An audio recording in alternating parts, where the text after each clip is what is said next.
Gen students, yesterday we have begun with prepositions. उसमें हमने prepositions of time की थी, at और in, और में difference किया था, right?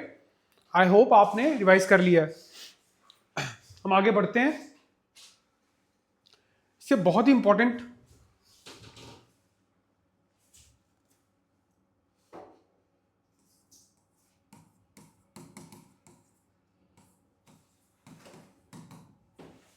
ये अभी हम टाइम की कर रहे हैं preposition। जब मैं चेंज करूँ आपको बता दूंगा। preposition तो टाइम ही है। बिहाइंड और ड्यूरिंग ये कहाँ लगती है?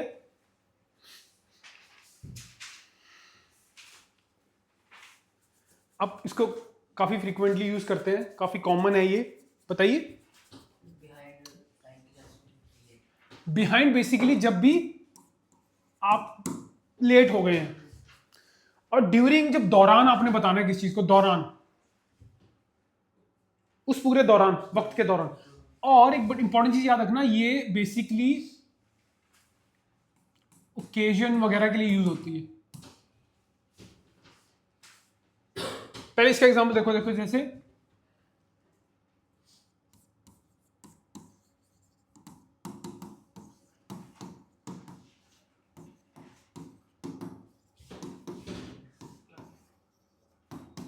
मुझे अगर मैं कहता हूं the train is running behind the schedule, इसका मतलब है ट्रेन लेट है। आपका सिलेबस बिहाइंड द स्केड्यूल चल रहा है, इसका मतलब भी लेट है, टाइम पे नहीं है। तो यहां पे अगर मैं बिहाइंड टाइम की सेंस में यूज कर रहा हूं, इसका मतलब है लेट। अब बड़ा इंपॉर्टेंट है ओकेजन। ड्यूरिंग कैसे, देखो आई विल विजिट, ये देखो जैसे कहते हैं I will visit you during my vacation. जब मुझे वेकेशन होंगी तब मैं आपको विजिट करूंगा। वेकेशन एक ओकेजन है, इवेंट है, ओकेजन है, बड़ा इंपॉर्टेंट है ये। क्योंकि डिफरेंस यहां आता है ड्यूरिंग और वाइल में। वाइल याद रखना एक्शन के लिए लगती है, जहां पे एक्शन, एक्टिविटी एक्शन वाली हो रही हो, जैसे कि he got hurt during या while playing। अब देखो he got hurt during या while playing। अभी मैंने आपको बताया जो ड्यूरिंग है ना, वो लगता है ओकेजन या इवेंट। इसमें तो कोई ओकेजन है नहीं, कोई एक्शन ही कर रहा था, चोट लग गई उसको खेलते हुए, ठीक है, तो इसके साथ while आएगा। सो जहां पे एक्शन हो रहा होता है वहां पे while आता है, जहां पे हम इवेंट या ओकेजन की बात करते हैं तो वहां पे ड्यूरिंग आता है, याद रखना। और बिहाइंड तो लेट की सेंस में आता है।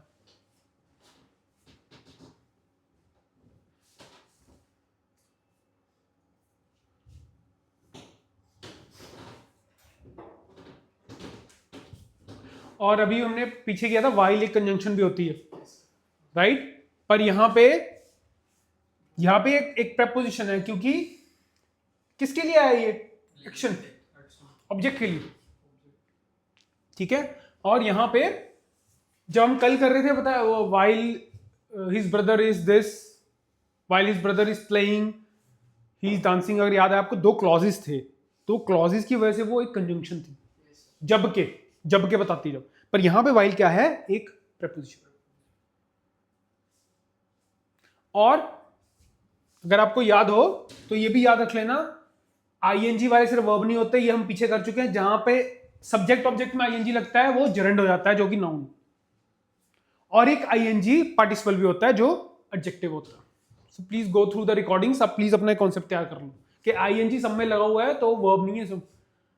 जिस नाउन में आईएनजी लगता है उसको हम जेरेंड कहते हैं। और ऑब्जेक्ट और सब्जेक्ट तो हमेशा नाउन ही होते हैं, नाउन या प्रोनाउन। तो ये इंपॉर्टेंट है, याद रखना। इवेंट या किसी ओकेजन के लिए ड्यूरिंग लगता है, और वाइल लगता है किसी एक्शन के लिए। क्वेश्चन अक्सर आ जाते होते हैं ऐसे। और बिहाइंड तो लेट की सेंस में। चलो आगे बढ़ते हैं। बाय भी एक प्रेपोजिशन है जो टाइम में लगती है। क्या मतलब होता है इसका?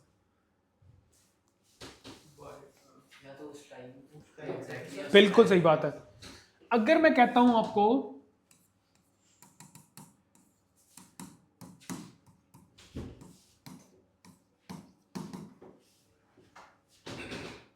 आई will call you by 6 PM, इसका मतलब क्या होगा?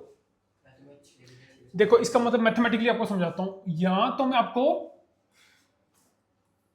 6 बजे कॉल करूंगा, या मैं आपको उससे पहले कर सकता हूं। ये नहीं हो सकता, ऐसे मैथमेटिक्स समझ। या तो मैं आपको 6 बजे कॉल करूंगा, या मैं 6 से पहले भी कॉल कर सकता हूं, या तो 6 बजे या 6 से पहले, 6 के बाद नहीं। टेक्निकली बाय का ये मतलब नॉट लेटर दैन, ये इसका मतलब है नॉट लेटर। ये बेस्ट आप सेंटेंस से समझ सकते हैं, या 6 से पहले, 6 के बाद नहीं।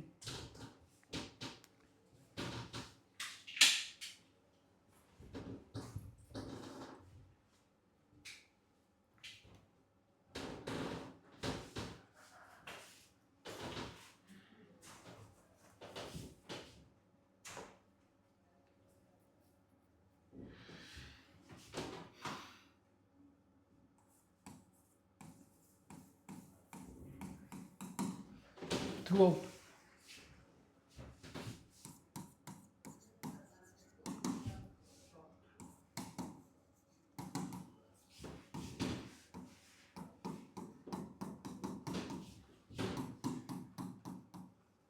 He kept sleeping throughout the journey। क्या मतलब? पूरे पूरे जब वो ट्रेन पे चढ़ा या बस में चढ़ा तब से लेके अंत तक वो सोता ही रहा थ्रू।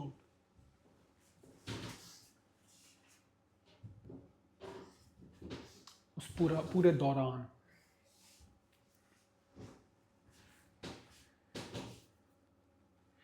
ये बड़ा ही टेक्निकल है, समझने वाला है, इसका खास ऐसे यूज नहीं आता। इसका ग्रामेटिकली इसका मतलब है, अगर सपोज करो मैंने आपसे अजय से मैंने ₹100 लिए हैं, आज का दिन है ट्यूसडे, चलो मैं 2 डायलॉग बोलता हूं अजय को।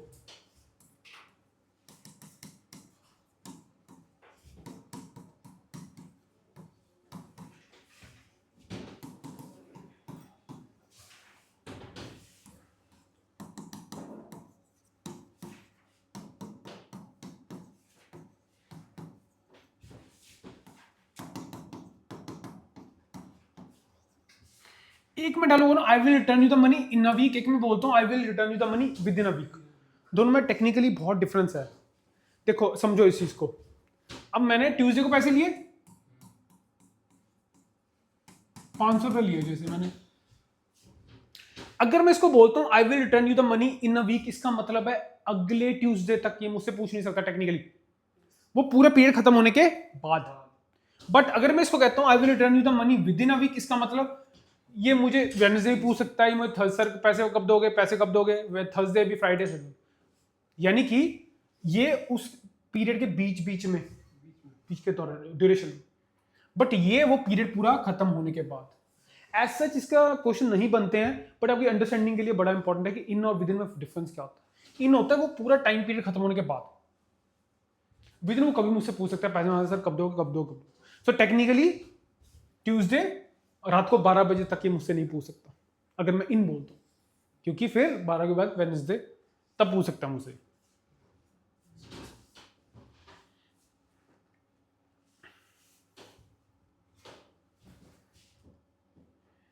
सिंस फॉर तो हम चलो कर ही चुके हैं, फिर से रिवाइज कर लो।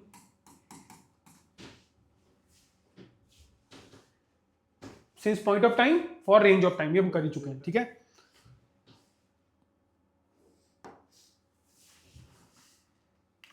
हाँ अनटिल और टिल बड़ा इंपॉर्टेंट है, ये बताइए जरा ये कौन सा दोबारा बोलना। बिल्कुल सही है, अब इसका मतलब क्या हुआ। चलो ये देखो, जैसे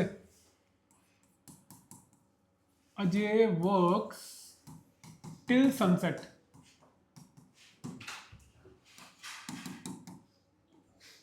Ajay works till until he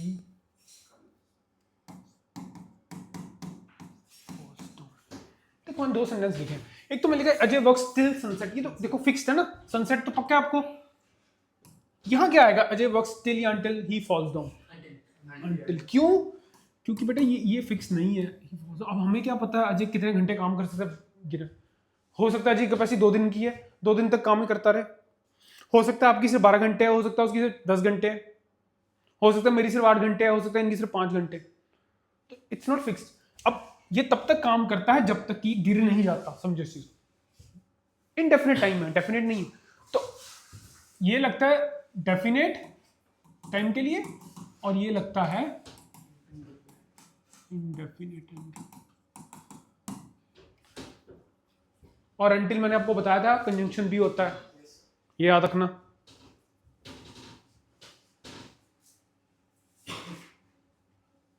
और यहां पे ये कंजंक्शन ही है।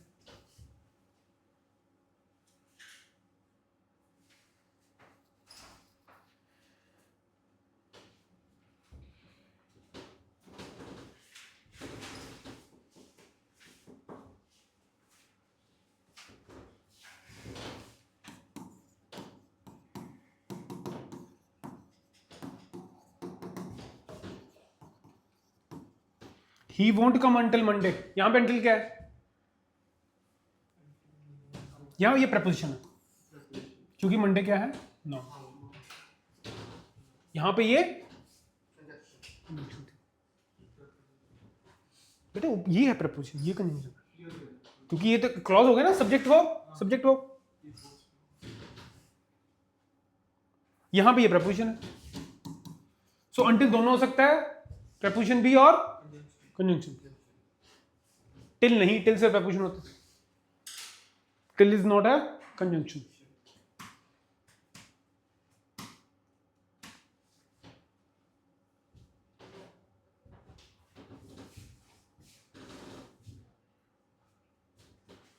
इसमें तो कोई डाउट नहीं है, तो बड़ा इजी है, करने वाला नहीं है।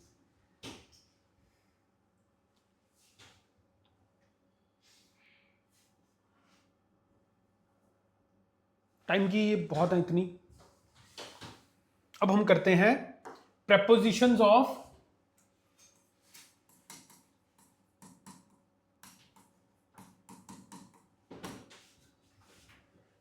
डायरेक्शन, मोशन, मूवमेंट, सारी इसी में ही है। प्लेस, और उसमें भी सबसे इंपॉर्टेंट होती है, वेरी वेरी इंपॉर्टेंट। क्या जानते हैं आप इसके बारे में? सर शॉर्ट ड्यूरेशन के लिए होता है, शॉर्ट ड्यूरेशन, एग्जैक्ट टाइमिंग के लिए। हाँ छोटा एरिया। ये जो होता है स्मॉल एरिया के लिए, और ये होता है लार्ज एरिया के लिए। इसीलिए तुम कहते हो I live in India, I live in Asia. बहुत इंपॉर्टेंट, ठीक है। और तभी आपका जो रेजिडेंस है, particular SCO number, plot number, house number, वो हमेशा ऐड से आते हैं, क्योंकि वो कंसिडरेबली छोटा हो।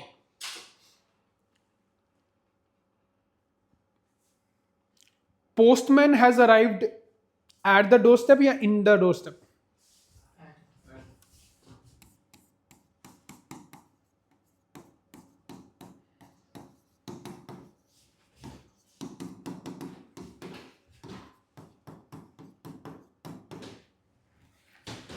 बेटा देखो, अब ये जो डोर स्टेप है छोटा एरिया कंसिडरेबली नहीं है।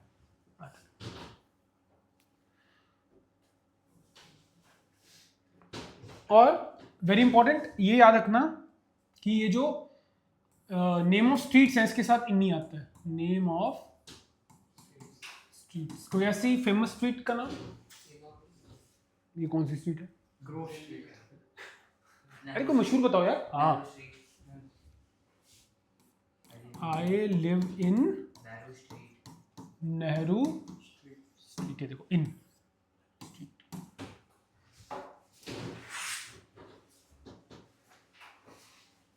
ठीक है, I live in Nehru street.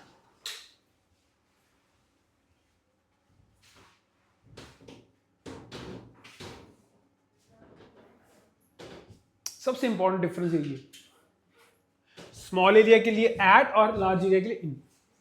इसी वजह से हम countries, cities, I live in Chandigarh, I live in Ludhiana, I live in Mumbai, I live in new Delhi, cities के नेम के साथ हमेशा इन आता है क्योंकि वो कंसिडरेबली बड़ा एरिया, रिलेटिवली बड़ा एरिया, एट छोटा एरिया।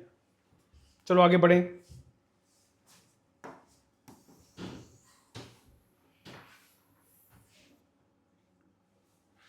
वेरी वेरी इंपॉर्टेंट, तुम्हारे पेपर का फेवरेट, और ग्रामेटिकली बच्चे बड़ी गलतियां करते हैं इसमें। इन इनटू सर इनको जो स्टेट चेंज के लिए यूज होते हैं। बिल्कुल, जब आपकी स्टेट चेंज होगी,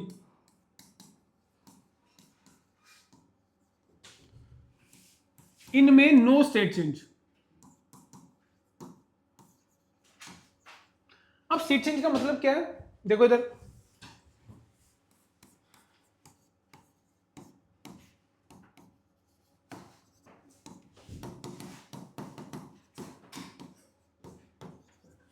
द फ्रॉग जम्प्ड इन या into the well, into the well, in नहीं, क्यों, स्टेट चेंज हुआ है ना। या ऐसे समझ लो यार, फिजिक्स में बाहर एयर से कौन से मीडियम में गया, पानी, ऐसे समझ लो, स्टेट चेंज हुआ, मीडियम चेंज हो गया, स्टेट चेंज होगी।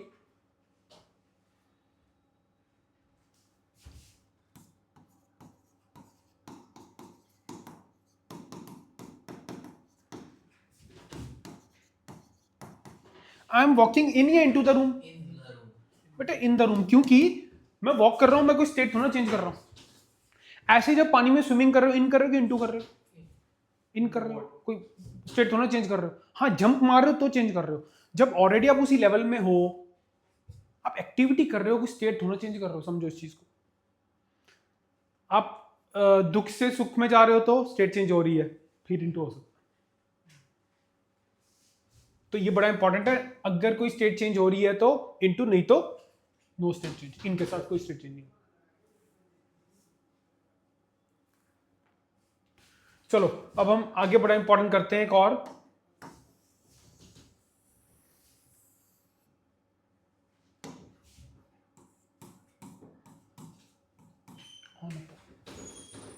ये भी बड़ा इंपॉर्टेंट है। क्या बताओ, on upon, is there any difference?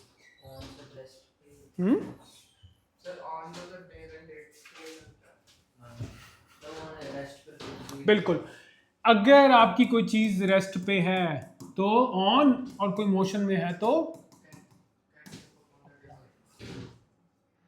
अब आपकी बॉटल, आपका रजिस्टर, आपका मोबाइल टेबल पे पड़ा हुआ है, ऑन द टेबल है, रेस्ट पे है, कोई डांस तो नहीं कर रहा, कोई हिलडुल तो नहीं रहा, कोई मोशन में तो नहीं है। बट ये देखो, जैसे कि ये एग्जांपल है,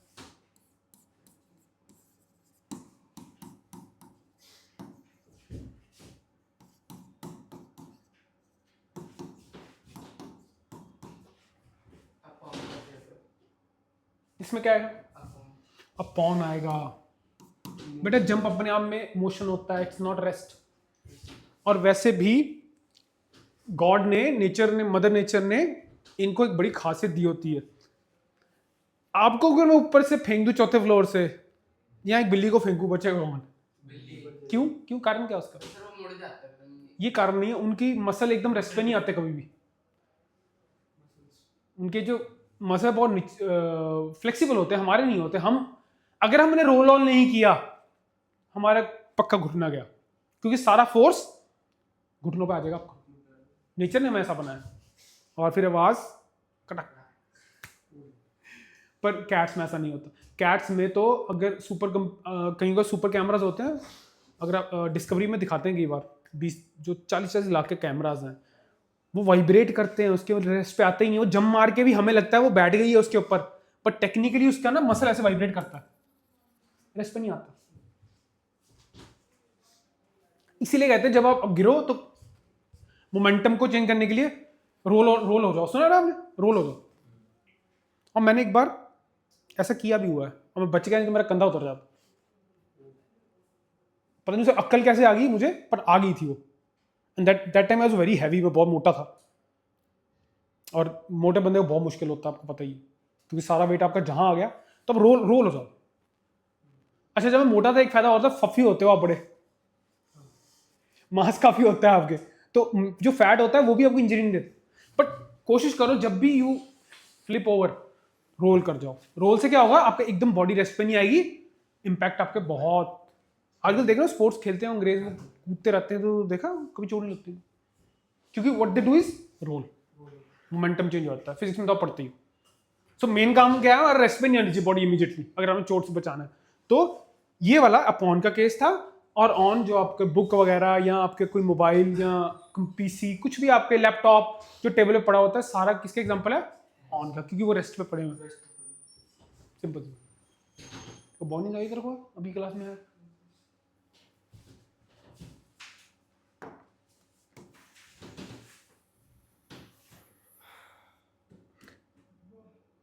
अब हम बड़ी कुछ चीजें पढ़ेंगे। देखो ये जो वर्ब्स है ना, गो, वेंट, गॉन, गोइंग, ये सब अपने साथ टू प्रेपोजिशन लेते हैं, बड़ा इंपॉर्टेंट। कितना कॉमन है, बोलते हो he is going to Delhi, he went to Mumbai, ठीक है, इनके साथ हमेशा टू प्रेपोजिशन होती है। अब ये चीज देखना जरा,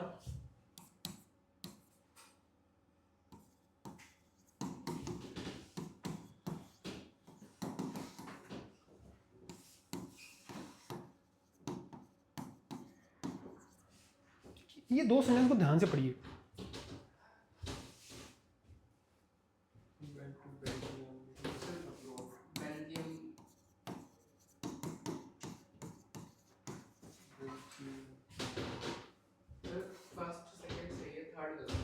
पहला सही है, चलो सेकंड भी सही है, तीसरा क्यों भाई? हाँ देखो, ये ही को मॉडिफाई नहीं कर रहा, जाने को कर रहा है, वर्ब को, तो ये तो एडवर्ब है। प्रेपोजिशन तो नाउन के लिए लगती है, एडवर्ब के थोड़ा लगती है। और बेल्जियम क्या है, नाउन। और ये देखो ये गलती सी, तो याद रखना नाउन के लिए लगती है इसलिए।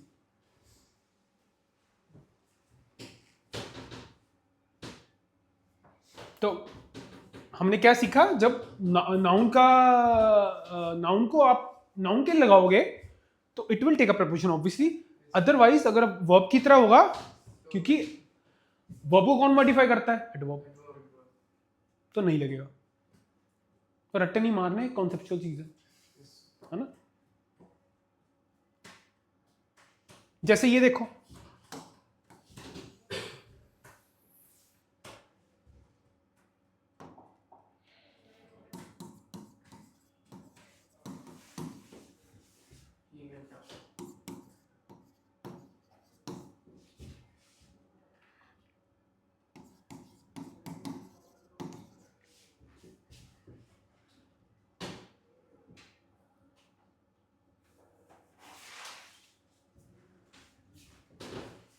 यहां पे ये अपस्टेयर्स दोनों एडवर्ब है, इसीलिए यहां पे प्रेपोजिशन नहीं लगी है। अब देखो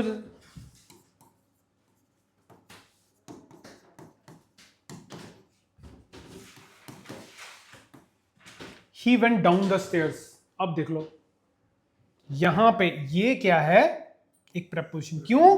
क्योंकि ये तो नाउन है, कॉन्सेप्चुअल चीज है। सो रट्टे नहीं मारने हमने। अब सेंटेंस बड़ा वो पता लग जाए, इसका part of speech he adverb है, इट्स नॉट नाउन। और प्रेपोजिशन तो नाउन के लिए लगती है, ना कि एडवर्ब के लिए।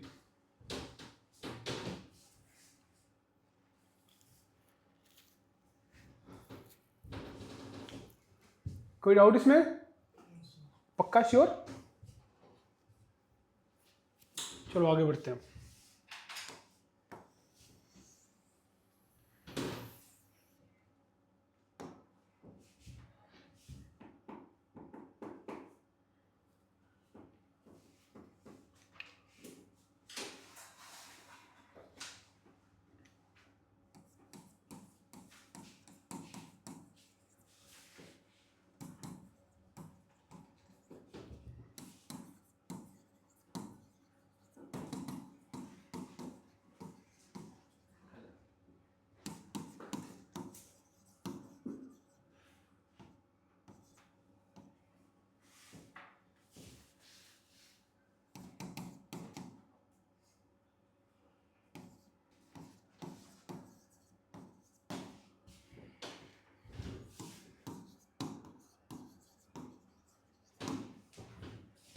he entered the mall, he entered into the mall, he entered into a debate or agreement. क्या लग रहा है आपको? फर्स्ट सही है, सेकंड गलत है, सेकंड गलत है।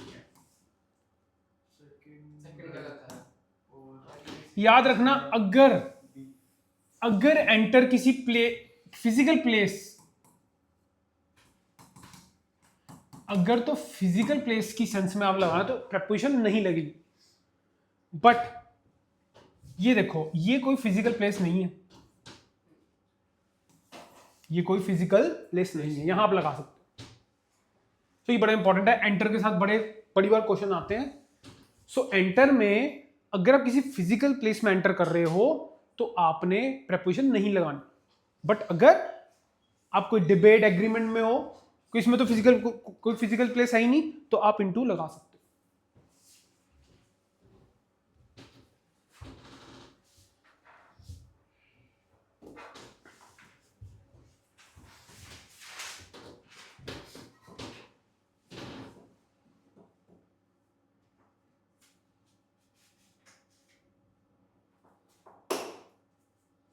ठीक है everybody स्टूडेंट्स, चलो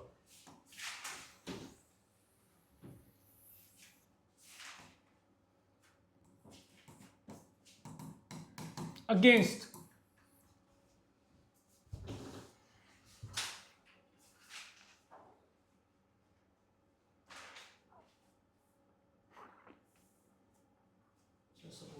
हाँ support.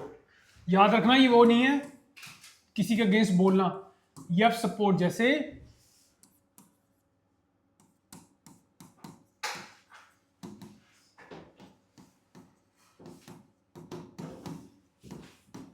He is standing against the wall. देखिए अगेंस्ट यहां पे मतलब वो सहारा लेके खड़ा है, सपोर्ट लेके खड़ा है वो वॉल की। कुछ भी हो सकता है। जब आपको पनिशमेंट मिलती थी क्लास में, आपको खड़ा कर दिया था तो क्या करते थे?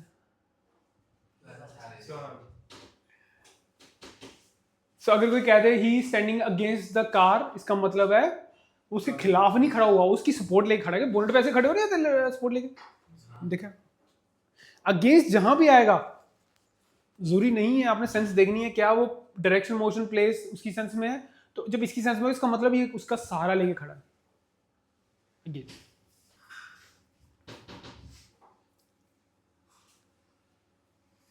बढ़िया आगे।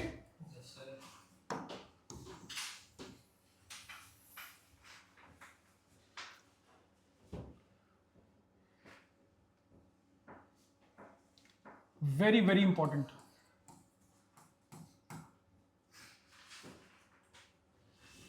कहां लगती है? चलो मैं आपको एक क्वेश्चन कैसे पूछ सकते हैं आपको।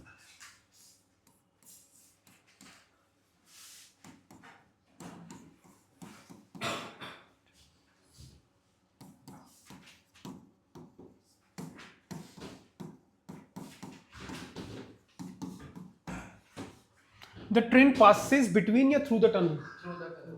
क्यों? फिर बिटवीन क्यों? Centre the tunnel. बिल्कुल, जब भी सेंटर से पास होने की बात आएगी तो हमेशा थ्रू आता है। तभी हमेशा पढ़ना ज्योग्राफी में भी, the river flows through the forest, कभी बिटवीन द फॉरेस्ट नहीं आता। और अगर आप कभी गुम जाओ, क्यों कहते हैं वो बेयर ग्रिल्स देखा कभी? क्या ढूंढता है सबसे पहले वो? नदी। क्यों? हमेशा सेंटर से निकलती है और आपको हमेशा किसी हैबिटेशन के पास लेके जाएगी, क्योंकि लोग हमेशा बसते कहाँ हैं? नदी के पास। यही कारण है वो ढूंढता है ना हमेशा नदी, और दूसरों को भी कहता है नदी ढूंढो कभी आप खो जाओ तो, बिकॉज वो सेंटर से पास करता है। The river flows through the forest, और कुदरत का नियम है, उसने कुदरत ने जो बनाया है। तभी आप देखो आजकल जो कंस्ट्रक्शन हो रही, बाढ़ें क्यों आ जाती हैं? वो नेचर का आज से लाखों साल पहले से नदियों की जो एम्बैंकमेंट्स हैं वो पहले ही बनी हुई है। आज अगर कहते हैं सरस्वती गायब होगी, आपको पता ही है, कहते हैं वो कभी भी आ सकती है, कुछ भी हो सकता है, चाहे आज आए, करोड़ साल बाद आए, लाखों साल बाद आए, वो कभी अपना रास्ता नहीं भूलेगी। देखा हरिद्वार में क्या हुआ? बाढ़ें आती रहती हैं आजकल, क्योंकि वो कुछ एक्स्ट्रा नहीं हो रहा है, वो पहले से वहीं से लाखों करोड़ों सालों से वहीं से फ्लो कर रही है। वो हमेशा सेंटर, उन्होंने कुदरत ने ऐसे बनाया हुआ, सेंटर से नहीं, उसने समुद्र मिलना जा, ऑलवेज क्या थ्रू, नॉट बिटवीन। चलो फिर ये हो गया। तो मुझे ये बताओ, ये तो हम बचपन से कर रहे हैं,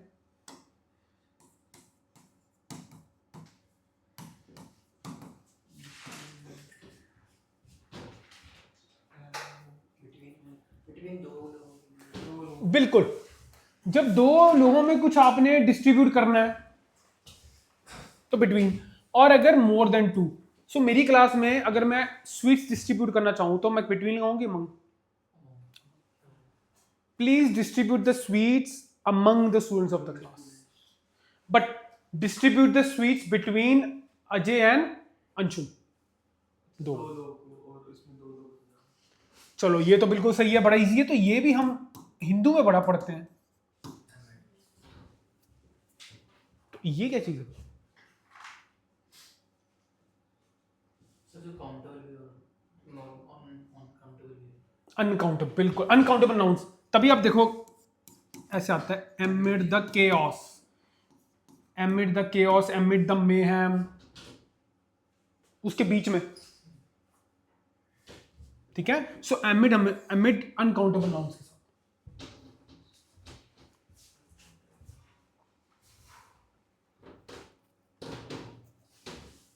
काउंटेबल।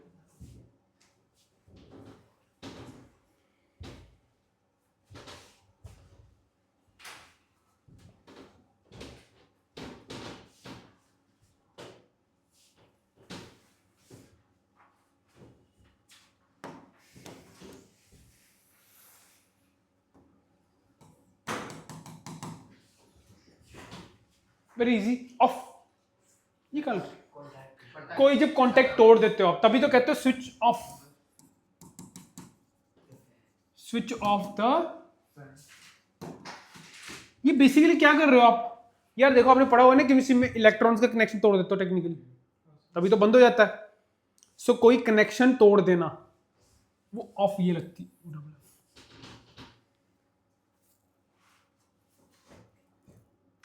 ठीक है, काफी इंपॉर्टेंट प्रपोजिशंस की। Again students, see when you are writing, when you speaking without preposition, English is nothing. हर एक चीज में लगनी है ये, इसके बिना सेंटेंस अधूरा है। क्योंकि सेंटेंस में ऑब्जेक्ट आना ही आना है, ऑब्जेक्ट आना तो नाउन और प्रोनाउन आना ही आना है कि नहीं? क्योंकि ये तो यही तो है ना, SVO आपकी बेसिक इंग्लिश का DNA यही है, सब्जेक्ट वर्ब ऑब्जेक्ट। इसके बिना सेंटेंस नहीं बनता, सेंटेंस के बिना कोई लैंग्वेज नहीं बनती, राइट? सो ऑब्वियसली ऑब्जेक्ट आना है, प्रपोजिशन तो इंटेग्रल पार्ट है। सो प्लीज इसको सिर्फ एग्जाम के लिए नहीं बल्कि आप अपनी डेली राइटिंग में और स्पीकिंग में भी इनकॉर्पोरेट करें। चलो इसको कंटिन्यू करेंगे ठीक नेक्स्ट क्लास में। ओके चलो, take care, thanks for your patience.